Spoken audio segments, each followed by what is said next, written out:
Today we are going to learn how to use Bookcreator. So we go to the app, okay, the little book with a colored background, and here we have to click in New Book. We can choose what kind of book we want. If we want it vertical, horizontal, we want it square, we want it kind of comic. There are other options that you might want to choose if you're using the computer. If you're using the app, these are the options. Once we have chosen, for example, the square one, we have chosen our book. Okay, we can look at the pages. We have the cover and 2 more pages. Okay, and we can add things.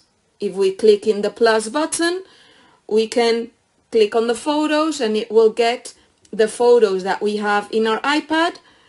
We can click on the camera because we want to take a specific photo of the moment. We can click on the pencil. You can use your finger if you don't have a pencil for your iPad, and you can draw whatever, okay? Or you can click on the emojis and you can put a smiley face. You click on OK, and there you have whatever you've done. You can click to put some text, okay, and you can change the kind of text depending on what you want.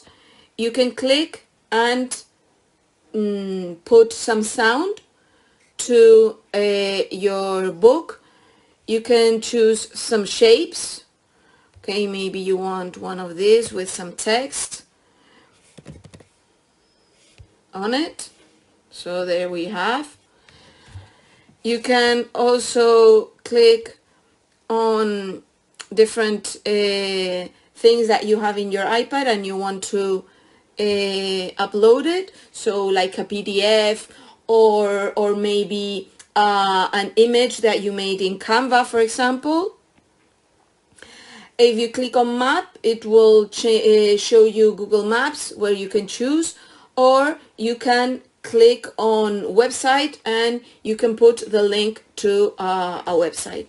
If you click on the right, you have the next page and the next page, and you can do whatever you want. Imagine that I don't like, I don't know, the text, so I click on it, and if I double click, I can edit and write something else.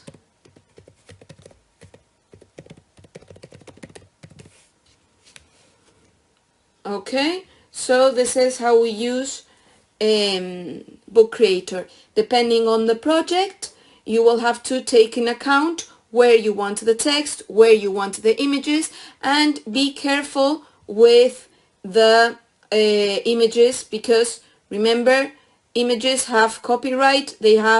The author has their own rights, so if we're using images, it's better that we use our own.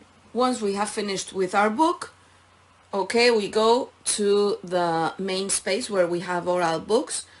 We are going to focus on the one we have just finished, and on the bottom side you see that it says the title of the book, in this case Libro Nuevo, the author, in this case that's me, and you have a little icon with some books, a little play icon, and a box with an arrow. We go to the box with an arrow and we're going to export as EPUB.